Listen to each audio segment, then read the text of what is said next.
लोगों के साथ। अगर उस कार्रवाई को हम अपनी कार्रवाई मानेंगे तो इस लड़ाई को अवश्य लड़ेंगे। अगर इस तरीके से, अगर इस माध्यम से विभाग में कार्रवाइयाँ होती रहेंगी तो काम कर पाना संभव नहीं है। आप सब साथी जानते हैं कि विभाग के इस तरह के विभागों के काम इतने थोपे गए हैं जिसका दबाव हम लोगों के ऊपर लगातार बना हुआ है। चाहे वो लेखपाल से संबंधित बुलेखंकन के कार्य हों, चाहे बैंक से संबंधित NPCI और आधार सीडिंग के कार्य हों, जो कि अन्य विभागों के कार्य हैं, लेकिन उसको एक कृषि विभाग का कर्मचारी अपना प्रचार प्रसार न करके उन कार्यों में लगा हुआ है।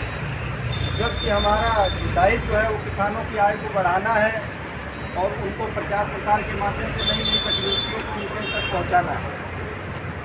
हमारे उप कृषि निदेशक महोदय द्वारा निरीक्षण के बाद इस प्रकार से ये कार्रवाई की गई है बिना किसी चेतावनी अथवा स्पष्टीकरण के, ये निंदनीय है। हम लोग इसकी निंदा करते हैं और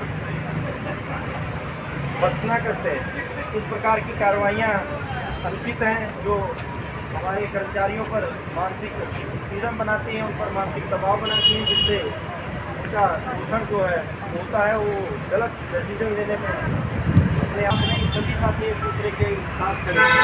हम लोगों की यही मांग है, यही एक मांग है कि जो कार्रवाई हुई है उसको वापस किया जाए और हमारे डीजी साहब हम लोगों के सामने आके उस कार्रवाई के बारे में अवगत कराएं कि क्या क्या कारण थे, किन कारणों से उनको ये डिसीजन लेना पड़ा, और उनको अगर हम लोग बीच में आके इसकी माफी मांगते हैं और अपने कार्य को वापस लेते हैं तो उसके बाद हम लोग अपनी कार्रवाई पर विचार करेंगे और अपना आगे का निर्णय हम सभी लोग साथ बैठ कर लेंगे।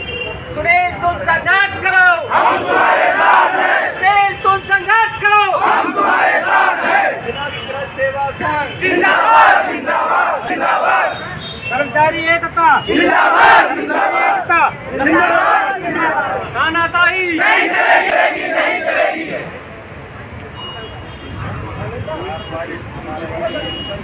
सस्पेंशन निरस्त होना मुख्य मांग है हमारी।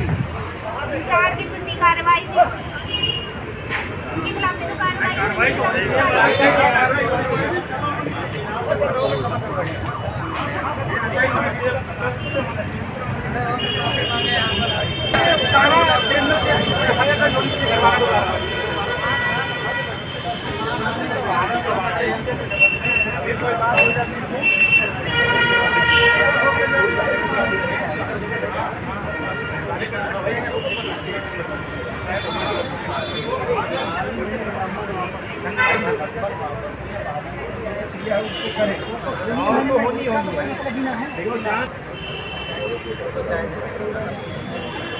आपका एक खुदकुशी करने का जो है राप्ती नदी के किनारे एक वीडियो वायरल हो रहा है, क्या है कुछ मामला, पूरा प्रकरण क्या है? प्रकरण उसमें ये है, डीडी साहब के जांच के उपरांत 16 तारीख में ये मेरे गोदाम पर गए थे जांच करने के लिए। मैं वहाँ मौजूद मिला था। वहाँ पर प्रेटिलाक्लोर एक दवाई थी, इसका अभी सीज़न आया नहीं है। एक पेटी का टोटल 6 पेटियाँ थी, 60 लीटर दवा थी। एक पेटी मेरे गोदाम पर मौजूद थी। एक पेटी का मैंने पैसा जमा कर दिया था 10 लीटर का। 4 पेटियाँ मैंने किसानों को बांट दी गई थी। इसका पैसा मुझे नहीं मिल पाया था, इसलिए मैं पैसा जमा नहीं कर पाया। इसी कारण बस इसी को ध्यान रखते हुए डीडी साहब ने मुझे गबन का आरोप लगाते हुए मुझे सस्पेंड कर दिया। और दूसरी बात यह है, गोदाम पर एक अवैध व्यक्ति रहता है, पंकज, इसका नाम है अजय कुमार गिरी, पंकज सिंह की जगह रहता है। पंकज सिंह 4th क्लास का कर्मचारी है। वो बहुत दबंग आदमी है यहाँ का, जो फर्जी रूप से मेरे ऊपर पैसा डलवाता रहा है हमेशा, जब से मैंने गोदाम का प्रभाव लिया है। और मुझे मारने की, जान से मारने की धमकी देता रहा है कि तुम्हें वेतन निकालना है इसका, और वेतन नहीं निकालोगे तो मैं जान से मार दूँगा। अब क्या रणनीति है आपकी? अभी तो निलंबन तो वापस ले लिया गया है। निलंबन वापस लिया है, लेकिन जो पंकज सिंह ने मुझ पर जान से मारने की धमकी दी है, डीडी साहब के खिलाफ जो बिना मतलब का मेरा सस्पेंशन लेटर बनाया है, 30 तारीख को इनका ट्रांसफ़र हो गया है और 4 तारीख को मेरा अचानक सस्पेंशन लेटर बनाया गया है इनके द्वारा, जो कि असंवैधानिक है। मुझे पहला पूर्व में सूचना देनी चाहिए थी, मुझसे गलती हुई, अगर कहीं गलती होती तो मुझे बताना चाहिए था, स्पष्टीकरण मांगना चाहिए था, लेकिन उन्होंने डायरेक्ट मुझे सस्पेंड किया है। अचानक ऐसा कौन सा दबाव पड़ गया? विभागीय जांच और कार्रवाई तो होती ही रहती है, अचानक ऐसी कौन सी बात आ गई कि आप जो है आत्महत्या तक की बात आ गई? बात आत्महत्या के मान सम्मान की बात आ रही थी यहाँ पर। पंकज सिंह मुझ पर बहुत ज़्यादा प्रेशर बना रहा था। गोदाम पे भी आया था, दबंग आदमी है, गाड़ी से आता है, 4-6 गुंडे उसके हमेशा साथ में रहते हैं और मुझे एकांत में बुलाकर धमकी देता है कि वो सस्पेंड हो चुका है, अभी सस्पेंड है इस समय। टीपी साहब के द्वारा नवंबर में उसकी जांच हुई थी। वो अचानक उन्होंने निरीक्षण किया था, वो गोदाम पर मिला नहीं था। उसकी जगह दूसरा व्यक्ति गोदाम पर रह रहा था जिसका नाम अजय कुमार गिरी है। वो हमेशा से गबन करता आया है पहले से भी, और मेरे साथ भी उसने गबन किया है दवाइयों का और बीज का। जातीय भेदभाव का आपने जो है आरोप लगाया है, तो क्या इस तरीके से विभाग में इनके द्वारा ये सब जातीय भेदभाव किया जा रहा है? जातीय भेदभाव यही किया जा रहा है, जो आदमी 15 साल से कभी गोदाम पर झांका नहीं। जैसा कि गांव के सभी क्षेत्र के किसान भाई बताते हैं कि हमने कभी किसी पंकज नाम के व्यक्ति को नहीं देखा है। उसके बाद में फिर भी उसका वेतन निकल रहा है, और मेरी गलती क्या है इसमें? फिर भी उससे कभी भी सस्पेंड नहीं किया गया डीडी साहब द्वारा, अन्य अधिकारी द्वारा निरीक्षण पहले से भी होता रहा, लेकिन कभी भी उसे सस्पेंड नहीं किया गया। और डीडी साहब के सामने साथ में हमेशा घूमता हुआ पाया जाता है, ऑफिस में रहता है हमेशा डीडी साहब के साथ में। तो जातीय भेदभाव नहीं है तो क्या है मेरे? अभी आप बता रहे हैं कि वो सस्पेंड चल रहा है, तो कैसे सस्पेंड? अब फिर कह रहे हैं सस्पेंड नहीं किया गया। कैसे? पहले आप कह रहे हैं कि पहले सस्पेंड हो चुका है। हाँ, वो सस्पेंड हो चुके हैं। तो उसके बाद कह रहे हैं आप सस्पेंड नहीं हुआ है। नहीं 6 महीने पूर्व में सस्पेंड किया गया। 6 महीने पूर्व में नवंबर में सस्पेंड हुए हैं। किसके द्वारा हुई तो बताओ?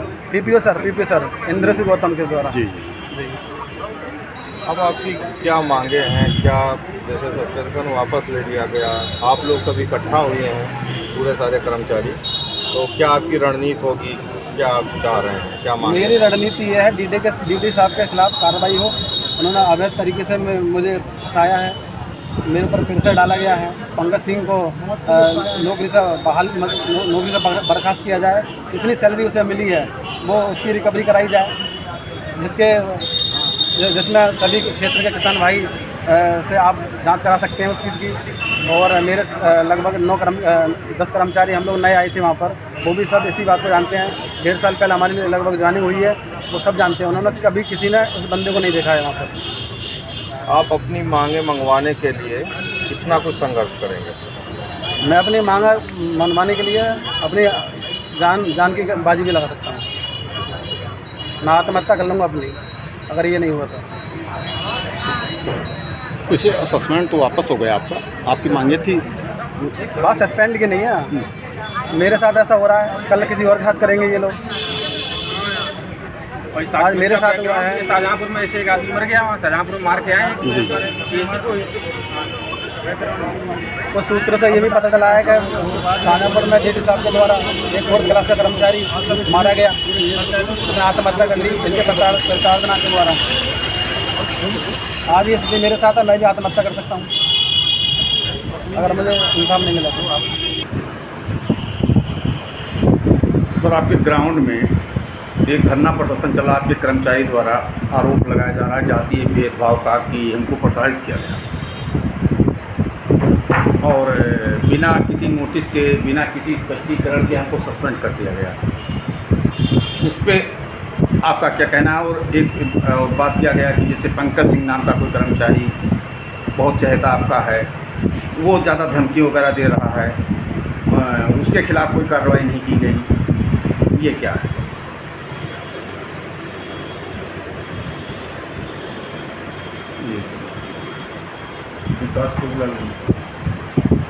हाँ, ऐसा है कि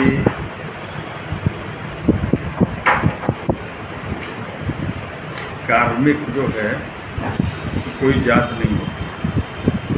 सभी कार्मिक चाहे जिस भी पदस्तर के हों उनको कार्मिक होते हैं। ठीक है, भर्तियाँ जरूर जो है विभिन्न श्रेणी से वर्गीकृत करके होती हैं, लेकिन आने के बाद कर्मचारी आचरण नियमावली एक होती है। संबंधित कार्मिक जो है उसको मेरे द्वारा 30 तारीख को निलंबित किया गया है। चूँकि यह कर्मचारी राजकीय कृषि बीज भंडार हरैया सदगरवा में तैनात है, जिसका मैंने 16 तारीख को निरीक्षण किया था। निरीक्षण के समय कुछ वहाँ पर हमें वित्तीय अनियमितताएँ प्रकाश में आई। बीच में मैं अवकाश पर चला गया और अवकाश से आया तो मैंने जो है उनको निलंबित किया। निलंबन के बाद उन्होंने दबाव बनाने के लिए विभागीय कार्रवाई न हो, अनुशासनिक कार्रवाई न हो, इसके लिए अपना एक वीडियो बनाया है। अब वह वीडियो बना करके इन्होंने वायरल कर दिया, जबकि कर्मचारी आचरण नियमावली के अनुसार जांच के बाद ही गुण दोष के आधार पर निर्णय लिया जाता है। जहाँ तक पंकज सिंह का बात है, वो वहाँ के कर्मचारी हैं, बहुत पहले से निलंबित चल रहे हैं और उनके बारे में मुझे ज़्यादा ज्ञात नहीं है कि उनके बीच में क्या बात हुई। क्योंकि वो कर्मचारी हैं, इसलिए कदा हमारे इस कार्यालय में भी आते हैं। सर, इन लोगों की मांग है कि सस्पेंशन वापस लिया जाए और आकर के डीडी साहब माफ़ी मांगें। इस पर मैं सस्पेंशन वापस ले चुका हूँ जी, और विभागीय कार्रवाई में जो है संचालित कर दिया हूँ। उसमें उप संभागीय कृषि प्रसार अधिकारी तुलसीपुर को मैं जांच अधिकारी बना दिया जी, और माफ़ी मांगने का कोई प्रश्न नहीं उठता। मैंने ऐसे कोई काम नहीं किया है कि मैं माफ़ी मांगूँ, क्योंकि मैं बहाली आदेश कर चुका हूँ, इसलिए माफ़ी मांगने का कोई औचित्य नहीं है।